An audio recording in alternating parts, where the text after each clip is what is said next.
जी अस्सलाम वालेकुम। उम्मीद करता हूँ आप लोग सब ठीक ठाक होंगे।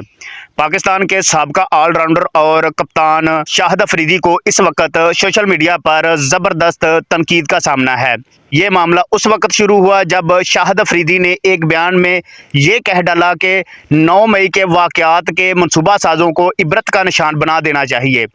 इसके जवाब में पाकिस्तान के एंकर पर्सन और यूट्यूब के बादशाह इमरान खान रियाज ने शाहिद अफरीदी पर तनकीद करते हुए कहा कि शाहिद अफरीदी का निशाना इमरान खान था। शाहिद अफरीदी हमेशा गलत बॉल पर गलत शॉट लगाकर मुश्किल में पड़ जाते हैं। इसके जवाब में शाहिद अफरीदी ने इमरान रियाज खान को ट्रोलर कहकर पुकारा, जिसके बाद इमरान खान के सपोर्टर और इमरान रियाज खान के सपोर्टर पूरी तरह तैश में आ गए और शाहिद अफरीदी को सोशल मीडिया पर तनकीद का निशाना बनाना शुरू कर दिया। एक सोशल मीडिया के एक सार्फ ने ये तक कह डाला कि शाहिद अफरीदी के ब्रांड्स का बायकॉट करना चाहिए।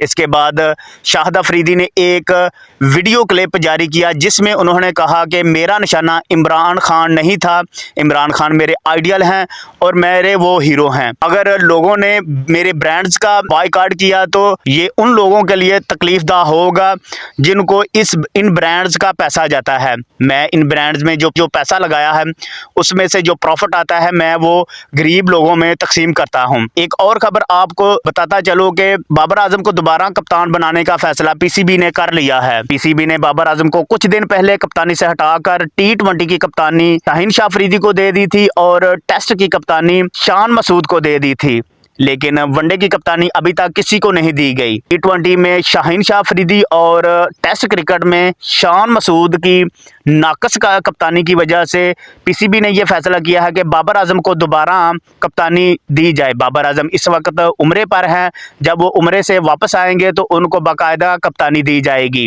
लेकिन बाबर आजम ने भी एक मुतालबा रख दिया। बाबर आजम ने यह कह दिया कि अगर मुझे तीनों फॉर्मेट की कप्तानी दी जाती है तो मैं कप्तानी करूंगा, नहीं तो मैं बतौर खिलाड़ी टीम के साथ रहूंगा और अपनी खिदमात टीम को देता रहूंगा। वीडियो को लाइक और चैनल को सब्सक्राइब करना मत भूले। अल्लाह हाफिज़।